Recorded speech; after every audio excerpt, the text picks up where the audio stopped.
आमच्या लाडक्या बहिणींना आपण मदत करतोय आणि पुढेही करतच राहणार आहे।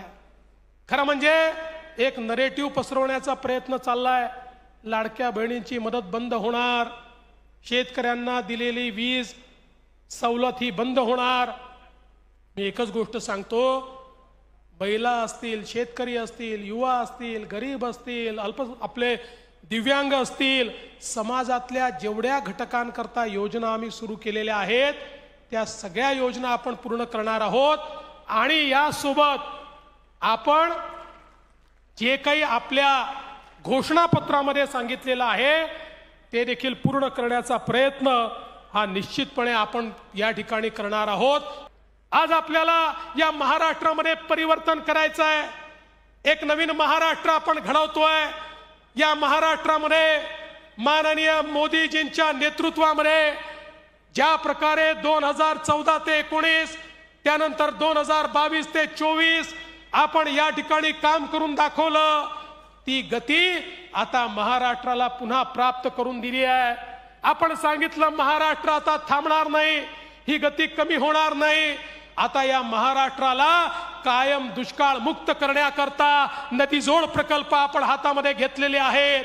ज्या नदीजोड प्रकल्पाच्या माध्यमातून यातला मराठवाडा असेल, आमचा उत्तर महाराष्ट्र असेल, आमचा विदर्भ असेल, यातला दुष्काळ हा कायम भूतकाळ करायचा आहे। या ठिकाणी शेकडो किलोमीटरचे कालवे तयार करून नद्यांना आपापसात जोडून समुद्रात वाहणारं पाणी हे गोदावरीच्या खोऱ्यामध्ये आणून आणि आपल्या महाराष्ट्राला पाणीदार करण्याचं स्वप्न आपल्या सरकारने या ठिकाणी बघितलेलं आहे। एक ऊर्जावान महाराष्ट्र, ज्या महाराष्ट्रामध्ये आमच्या शेतकऱ्याला सौर ऊर्जेच्या माध्यमातून जन्मभर मोफत वीज मिळाली पाहिजे आणि महाराष्ट्रातला शेतकरी हा सुजलाम सुफलाम झाला पाहिजे। याकरता सौर कृषी वाहिनीच्या प्रकल्पाच्या माध्यमातून या महाराष्ट्रामध्ये एक नवीन क्रांती आपण घडवतोय आणि 2030 सालापर्यंत 52% वीज ही महाराष्ट्रातली अपारंपरिक ऊर्जा स्रोतातून या ठिकाणी येईल आणि आमचा शेतकरी ही सुजलाम सुफलाम होईल। आणि पहिल्यांदा महाराष्ट्रामध्ये आमचा प्रयत्न आहे की उद्योगाला आणि घरगुती वीज जी आपण देतो त्या विजेचे भाव देखील कमी झाले पाहिजे, अशा प्रकारचा प्रयत्न या महाराष्ट्रामध्ये आपण करतोय। आणि हे सगळं करत असताना एकीकडे इन्फ्रास्ट्रक्चरचे प्रोजेक्ट्स आहेत, मोठ्या प्रमाणात महामार्गांची कामं आहेत, पोर्टची कामं आहेत, एअरपोर्टची कामं आहेत। आणि ही सगळं करत असताना मोदीजींनी एकच मंत्र आपल्याला दिलेला आहे आणि तो मंत्र म्हणजे ईज ऑफ लिव्हिंगचा। प्रत्येकाच्या जीवनामध्ये सुलभता आली पाहिजे, ही सुलभता आणण्याकरता आपण प्रयत्न सुरू केलाय। आणि सुलभता आणण्याकडे जात असताना त्यातलं सगळ्यात महत्त्वाचं धोरण काही असेल तर पारदर्शिता आहे। प्रामाणिक पारदर्शितेने सरकार चाललं पाहिजे, विभाग चालले पाहिजे, प्रामाणिक पारदर्शितेने सरकारी कार्यालय चालली पाहिजे। या दृष्टीनं मोठ्या प्रमाणात येत्या काळामध्ये आपण काम करणार आहोत। आणि इतका मोठा विजय आजपर्यंतच्या महाराष्ट्राच्या इतिहासामध्ये, महाराष्ट्राच्या निर्मितीनंतर सर्वात जास्त एखाद्या रुलिंग पार्टीला मिळालेल्या जागा या 222 होत्या, त्याचाही रेकॉर्ड तोडून 237 जागा आपल्याला मिळाल्या। मला असं वाटतं खूप मोठ्या प्रमाणात मिळालेला हा आपला विजय आहे। पण एक गोष्ट निश्चित आहे की हा विजय जो मिळालेला आहे या विजयाचे शिल्पकार कोण आहेत? महाभारतातला एक प्रसंग आहे। महाभारतामध्ये ज्यावेळी महाभारताच्या लढाईनंतर पांडवांना विजय मिळाला, पांडवांची सभा भरली आणि सभेमध्ये चर्चा सुरू होती की विजयाचे शिल्पकार कोण? मग त्या ठिकाणी कोणी म्हणालं धनुर्धर अर्जुन हे शिल्पकार आहेत। अर्जुन म्हणाले बरोबर आहे, मी ज्या प्रकारे त्या ठिकाणी अनेकांचा निपात केला त्यामुळे मी शिल्पकार आहे। भीम म्हणाले कौरवांचे 98 पुत्र तर मी मारले। त्या ठिकाणी ज्या प्रकारे गदा युद्धामध्ये दुःशासनाला मी पराजित केलं, दुर्योधनाला मी पराजित केलं, त्यामुळे याचा शिल्पकार तर मी आहे. तर कोणी असंही म्हणालं, नकुल सहदेव, शकुनीला आम्ही मारलं, आम्ही शिल्पकार आहोत. तर त्या ठिकाणी धर्मराज असं म्हणाले की शेवटी युद्धाचं नेतृत्व तर मी करत होतो, त्यामुळे या युद्धाचा शिल्पकार मी आहे. तेवढ्यात श्रीकृष्ण त्या ठिकाणी आले आणि त्यांना विचारलं, पार्थ सांगा, कोण या युद्धाचा शिल्पकार कोण? या मला अतिशय आनंद आहे की हे महाअधिवेशन आपण शिर्डीमध्ये घेतलं, कारण आपल्याला सगळ्यांना माहिती आहे की साईबाबांनी आपल्याला मंत्र दिलाय श्रद्धा आणि सबुरीचा. आणि श्रद्धा आणि सबुरीचा मंत्र आपल्या भारतीय जनता पक्षामध्ये सगळ्यात महत्वाचा आहे. राष्ट्र प्रथम म्हणजे श्रद्धा आहे आणि अंत में मैं म्हणजे सबुरी आहे. हा मंत्र आपण सगळे आपल्या जीवनामध्ये सातत्याने त्या ठिकाणी पाळत असतो. आणि आपल्याला कल्पना आहे की ज्यांना हा मंत्र समजला ते सगळे यशस्वी झाले, आणि ज्यांना श्रद्धा आणि सबुरी समजलं नाही त्यांची हालत बुरी झाली. हे आपण या विधानसभेमध्ये या ठिकाणी निश्चितपणे बघितलेलं आहे. आणि म्हणून खरं तर आपण जर बघितलं तर एका अशा काळामध्ये आपली ही कार्यकारिणी या ठिकाणी होते आहे, ज्याला संक्रमणाचं पर्व म्हणतात. मकर संक्रमण संपून महाकुंभाचं पर्व आपल्या देशामध्ये सुरू होत आहे.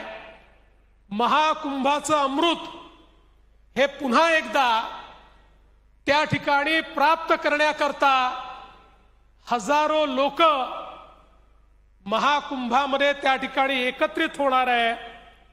अशा काळामध्ये खरं म्हणजे हा विजय आपल्याला मिळाला आणि महाविजयाचे अधिवेशन आपण करतोय.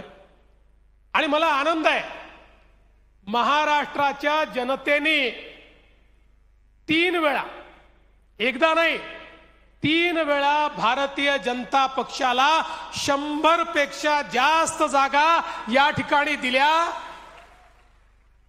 गेल्या 30 वर्षाच्या महाराष्ट्राच्या इतिहासामध्ये 100 पेक्षा जास्त जागा मिळवणारा एकमेव पक्ष कुठला असेल तर तो तुमचा आणि माझा भारतीय जनता पक्ष आहे.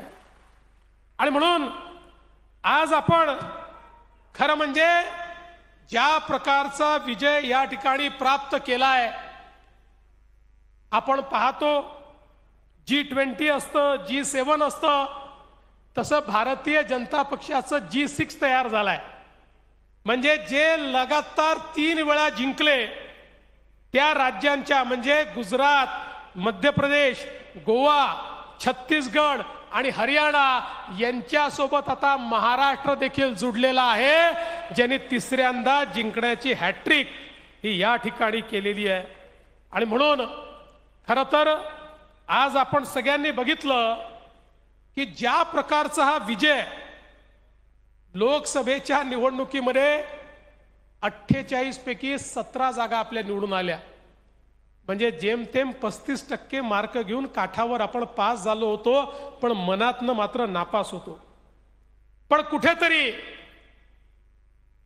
त्यानंतर ज्या प्रकारचे प्रयत्न आपण केले, माननीय मोदीजींच्या नेतृत्वामध्ये ज्या प्रकारचा विश्वास आपण तयार केला, 288 पैकी 237 जागा जिंकून महाराष्ट्रातला इतिहास आपण तयार केला.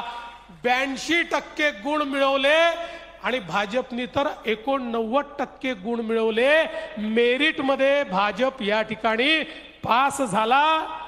आणि आपण सगळ्यांनी बघितलं, पार्थ म्हणाले मला तर माहितीच नाही, मी तर सारथ्य करत होतो, त्यामुळे कशी लढाई झाली हे मी बघितलंच नाही, त्यामुळे नेमकं कसं हे युद्ध जिंकलं गेलं मला माहिती नाही. पण एक व्यक्ती आहे की ज्यांनी युद्ध नीट बघितलेलं आहे, त्या व्यक्तीला जाऊन आपण विचारू. ती व्यक्ती म्हणजे बर्बरिक म्हणजे भीमाचा मुलगा घटोत्कच, त्याचा मुलगा हा बर्बरिक जो होता, याला असा वर मिळाला होता की हा कधी पराजित होणार नाही, पण त्याला असाही वर होता की जो हारेल त्याच्याकडनं हा लढेल. त्यामुळे श्रीकृष्णाला त्या युद्धाच्या पूर्वीच माहिती होतं की याला जर आपल्या बाजूने घेतलं तर आज आपल्या बाजूने लढेल, उद्या दुसऱ्याच्या बाजूने लढेल. आणि म्हणून श्रीकृष्णाने त्याला त्या ठिकाणी खरं म्हणजे एक प्रकारे शिक्षाच दिली होती आणि त्याला भस्मसात केलं होतं, पण आशीर्वादही दिला होता की हे युद्ध तो पूर्णपणे बघू शकेल. आणि म्हणून त्याचा केवळ चेहरा जिवंत होता आणि ते युद्ध त्यांनी जवळून बघितलं होतं. आणि म्हणून या बर्बरिकाकडे सगळ्या पांडवांना घेऊन श्रीकृष्ण गेले आणि मग त्यांनी सांगितलं की सांग, या प्रत्येकाचं म्हणणं आहे की हे युद्ध त्यांच्यामुळे पांडवांनी जिंकलाय. अर्जुनालाही वाटतं, त्या ठिकाणी युधिष्ठिरांनाही वाटतं, भीमालाही वाटतं, नकुल सहदेवांनाही वाटतं. तू सांग हे युद्ध कोणामुळे जिंकलाय. त्यावेळी तो बर्बरिक म्हणाला की अरे बाबांनो, तुमच्या कोणामुळेच हे युद्ध जिंकता आलं नाही. हे युद्ध केवळ आणि केवळ पार्थामुळे जिंकता आलं, श्रीकृष्णामुळे जिंकता आलं. तुम्हालाही कल्पनाच नाही की या ठिकाणी भीष्माचार्य, द्रोणाचार्य, कर्ण यांच्यासारखे योद्धा मारण्याची तुमची क्षमताच नव्हती, पण त्या ठिकाणी तुमच्यासोबत पार्थ होते म्हणून हे युद्ध जिंकता आलं. तसं आपल्या या निवडणुकीच्या युद्धामध्ये लोकांचा जो विश्वास जिंकायचा होता, तो विश्वास जिंकण्याकरता त्या पार्थाची भूमिका किंवा त्या केशवाची भूमिका तुम्ही सगळ्यांनी या ठिकाणी निभावलेली आहे. तुम्ही केशव होतात आणि मोदीजी माधव होते. या केशव आणि माधवामुळे आपल्याला हा विजय मिळालेला आहे. आणि म्हणून मी खरं म्हणजे हा संपूर्ण विजय महाराष्ट्रातल्या भारतीय जनता पक्षाच्या या सगळ्या कार्यकर्त्यांना समर्पित करतो आणि तुम्हाला साष्टांग दंडवत करतो.